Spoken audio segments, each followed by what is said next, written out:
Bueno, Macarena Pizarro fue nuestra excelente representante de ayer en el debate presidencial. Maca, ¿te había tocado un debate tan difícil en cuanto a poder moderar, en cuanto a poder mantener que hubiera un flujo de conversación que se entendiera entre los candidatos? No, yo creo que este ha sido el más complicado. Además, venía precedido, Daniel, de una tensión que se había acumulado en los últimos días desde el último debate Archi, que había sido también un debate muy áspero, donde estaba la sensación de que había muchas preguntas que no habían sido completamente respondidas de lado y lado por parte de los candidatos. Por lo tanto, había mucha expectativa y mucha tensión acumulada. Y yo creo que eso se notó. Las primeras preguntas ellos todavía, siento, estaban un poco más nerviosos, acostumbrándose al formato. Cuando se dieron cuenta que este era un formato que permitía que hablara uno, pero que ellos, sin esperar a que les diera la palabra, también podían hablar, porque así está previsto con estos bolsones de minutos, que la idea es que pueda haber algo de debate, pero cuando ya deja de ser debate y empiezan a hablar los dos al mismo tiempo, la verdad es que se hacía muy difícil poder entenderlo. Nosotros, viéndolo por televisión, nos preguntamos, bueno, ¿qué va a pasar aquí en la pausa, ¿no? Cuando hay después sobre todo el primer bloque, que fue tremendamente duro entre ambos, ¿no? ¿Qué va a pasar después? ¿Qué pasaba en las pausas? ¿Salían los candidatos? ¿Se miraban? ¿Había algo fuera de cámara que ocurriera? Bueno, a ti te ha tocado muchos debates. Lo que pasa siempre en los debates, no conversan nada entre ellos, los candidatos.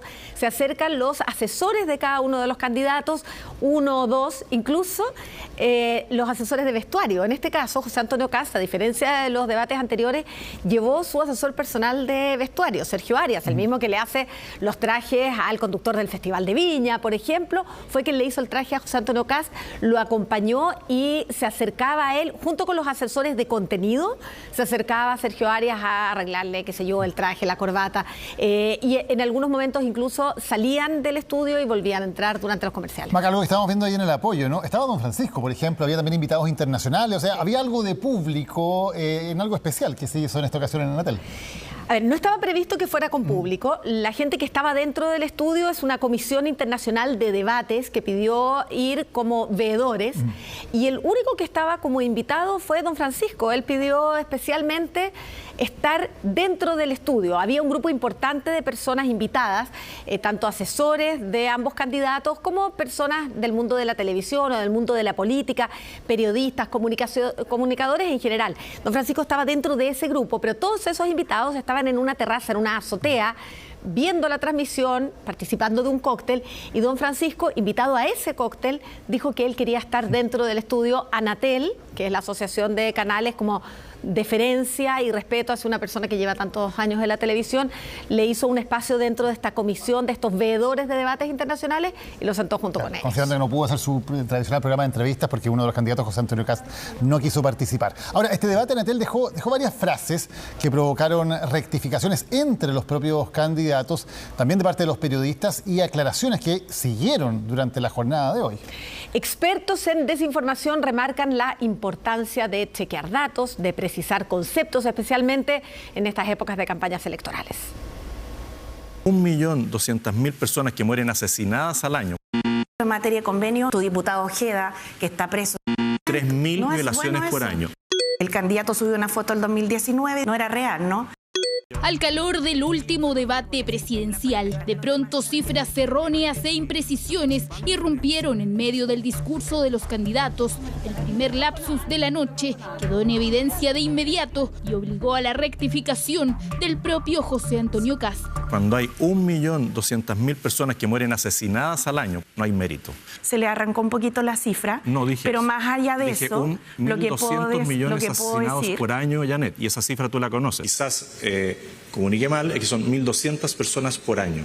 Pero también Jara fue interrumpida por Kast cuando la candidata oficialista respondía sobre el Premio Nobel de la Paz para la líder opositora venezolana María Corina Machado. No la conozco, solo sé lo que llega por la televisión y sé que ha tenido ciertos intentonas golpistas, así como también ha tratado de promover elecciones libres. Entonces, no es una posición en la que yo podría autorizada para efectivamente poder dar una respuesta de fondo. Janet, dijiste ahora, que María Corina Machado tuvo una intentona golpista. Bueno, eso es lo que dicen los medios de comunicación, te estoy explicando. Sí. Episodios de rectificaciones entre los propios candidatos y también de parte de los moderadores que se fueron acumulando en este debate final. Especialmente en debates y en periodos electorales, la desinformación sube mucho. Entonces, contrastar lo que dicen los candidatos es fundamental. También sobre información imprecisa piden poner atención los expertos, como cuando la candidata del oficialismo habló sobre la situación legal en la que se encuentra el desaforado diputado y ex republicano Mauricio Ojeda, investigado en el marco del caso Convenios. También tu diputado Ojeda, que está preso, ¿cierto? En este caso Janet Jara usó la palabra preso, ¿no? Pero claro, se encuentra con arresto domiciliario. Fuego cruzado se desató también entre Jara y Kast por la ley que reduce la jornada laboral a 40 horas semanales, una iniciativa que aseguró Kast no tocará en un eventual gobierno. Fue allí cuando Jara aludió directamente a su programa de gobierno, que titula en un ítem suspensión de la aplicación de la ley de 40 horas para las pymes. Fíjate que tu programa lo dice explícitamente, que las va a suspender en las pymes. ¿Qué parte del programa? En la parte de las pymes. ¿Cuál? Ya. Están en los planes de gobierno que nosotros fuimos presentando semana a semana. Siempre dijimos que eran planes abiertos al debate y a la discusión. Un debate seguido por más de 7 millones de personas en distintas plataformas. De ahí la responsabilidad de los candidatos respecto de datos entregados justo antes de las elecciones. Es fácil desinformar porque es muy rápido, pero chequear es lo lento, porque tienes que consultar una por una las fuentes, hasta llegar al punto de entregar a la ciudadanía como periodistas o como medio un resultado que dé y que diga esta es la información correcta. Información clave para los votantes, más de 15 millones de personas que están convocados a las urnas este domingo.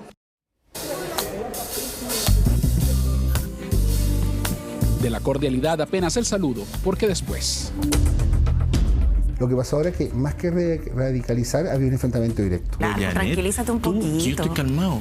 Entonces deja de interrumpir, pues. No te voy a interrumpir. Y ese apenas uno, quizás el más calmado de los varios choques que hubo en el debate Anatel, el último antes de la segunda vuelta. Hablaron casi al unísono en distintas oportunidades, tanto que necesario fue el llamado al orden de parte de los moderadores a los candidatos. Ojalá que no hablen al mismo tiempo. Acuérdense que hay mucha gente joven viendo este debate y que también ustedes son un ejemplo para la política en todos los niveles. ¿A dónde te vas a ir? Ahora no puedo hablar yo. Ya, voy a poner un poco de orden porque la verdad es que en este bloque la idea era que pudiéramos hablar no solo de vivienda. Eso en el set, mientras en redes sociales, según la medición de Monitor Social, los temas más comentados en X fueron empleo, migración y todo lo relacionado a las fuerzas de orden y seguridad. Que la gente pueda llegar ante su casa son las 40 horas para estar con su hijo. Primero tienen que llegar, cosa. Porque hoy día matan un chileno cada 8 horas. O sea, ¿tú de verdad crees que la gente no mataron hace pocos días a un joven a la salida del colegio? Fue un debate bastante áspero, a ratos incluso agresivo, se interrumpieron mucho, no hubo articulación de propuestas, los candidatos no nos presentaron su sueño de país, sino básicamente nos dijeron por qué si gobernar al otro sería un infierno. Destacan analistas no solo el tono del debate, sino las posturas incluso inesperadas de cada candidato. Jara reconociendo atributos del expresidente Sebastián Piñera, quien llamó estadista, citándolo cuando fue consultada por si renunciaría a su militancia en el Partido Comunista de llegar a ser electa. Kast, quien por su parte también señaló que se alejaría de los republicanos si llega a la moneda.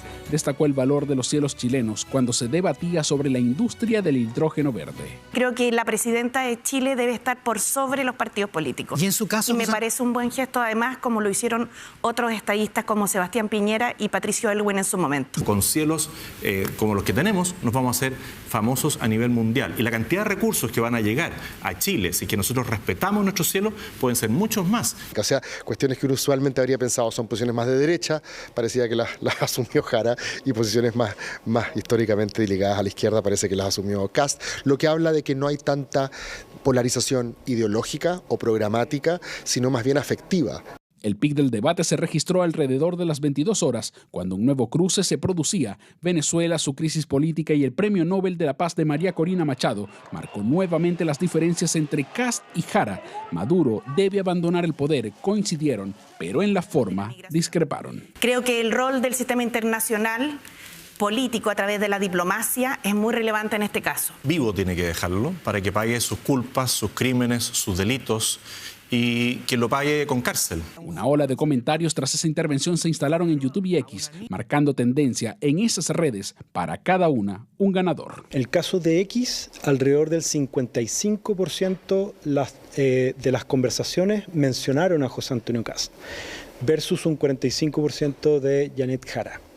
Y en el caso de YouTube fue un caso bastante particular, que es donde Janet Jara logra concentrar la atención con más del 50% de las menciones entre los candidatos. El debate más duro de esta campaña presidencial en cuanto al tono usado por los candidatos, aseguran analistas, lleno de campañas negativas, pues las propuestas, dicen, fueron relevadas por los emplazamientos y los intentos de mostrar las falencias de cada uno, usando apelaciones al miedo, comparaciones y ataques directos e indirectos. José Antonio Kast lo que hace es atacar al gobierno y asimila al gobierno a Janet Jara. En cambio, Jara, donde José Antonio Kast no es gobierno, tiene que buscar recursos retóricos para rodearlo, atacar al equipo, hablar de Quirós. Último esfuerzo, último despliegue, al menos comunicacional, y sacando los cierres de campaña de este jueves de la ecuación. ¿Moverá la aguja electoral este debate de segunda vuelta? Alea yacta es, las cartas están tiradas. Yo creo que ya de aquí al domingo poco nada queda, son cosas simbólicas, van a haber ataques, van a haber interpretaciones dentro de los sesgos de cada comando. Se cierra así el ciclo de debates, encuentros y desencuentros entre candidatos a la presidencia, y queda ahora la decisión final a cargo de la ciudadanía, que con su voto juzgue el desempeño de ellos antes de llegar a la moneda y sellen así el destino de Chile para los próximos 4 años.